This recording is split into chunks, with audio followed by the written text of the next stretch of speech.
सेवकाई में बुद्धि लगती, डिवाइन विजडम, शारीरिक बुद्धि नहीं। अगर वो ऐसा कर रहा है मैं भी ऐसा कर लूं, नो नो नो।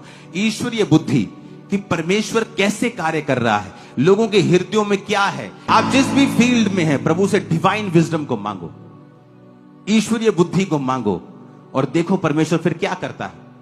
क्यों सुलेमान ने बुद्धि मांगी? उसे मालूम था मैं राजा की कुर्सी पे बैठ गया हूं, लेकिन ये बुद्धि के बिना चलाना इसको पॉसिबल नहीं है। इसलिए उसने परमेश्वर के सामने बलियों को चढ़ाया, और परमेश्वर उसके सपने में आके जब खुश हुए तो कहा तुझे क्या चाहिए? उसने कहा मुझे विजडम चाहिए परमेश्वर, मैं तेरे लोगों का न्याय कर सकूं। और जब बुद्धि आती है तो बाकी चीजों की समझ भी परमेश्वर ने खोल दी। वचन में लिखा है कि बहुत महंगे महंगे घोड़े सुलेमान जो था वो अरब से लाता था और लोगों को बेचता था। हर चीज की उसको नॉलेज थी, घोड़ों से लेके, मछलियों से लेके, सोने और चांदी और सब मेटल्स को लेके, सब चीजों के बारे में उसे मालूम था। इसीलिए तो वो सबसे अमीर था।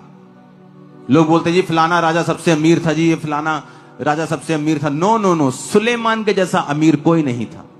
अगर आप उसके सोने की ही गिनती कर लें, चांदी की ही गिनती कर लें, वचन में लिखा है कि चांदी तो ऐसी हो गई थी जैसे लोहा होता है, वो अनगिनत थी।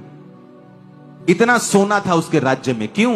जब बुद्धि आती है आपको सब चीजों की समझ आती है। आपको घर कैसे चलाना है, बिजनेस कैसे चलाना है, बच्चों को कैसे चलाना है, वाइफ को, हस्बैंड को क्या बोलना है, क्या, ये बुद्धि आपको परमेश्वर का वचन देता है, उसका आत्मा आपको देता है। जब आप प्रार्थना करते हैं सुबह उठ के, आप प्रभु को इनवाइट करते हैं, आप बाइबल पढ़ते हैं, आप फास्टिंग करते हैं, क्रिश्चियन लाइफ बिताते हैं, परमेश्वर में सही जीवन बिताते हैं, फिर आप जिस भी फील्ड में होंगे परमेश्वर का आत्मा आपकी अगुवाई करेगा। और इस बुद्धि के द्वारा ही फिर आप आगे बढ़ते हैं। अगर वो उसमें कमी है, वो आप ही का नुकसान करती है, किसी का नहीं।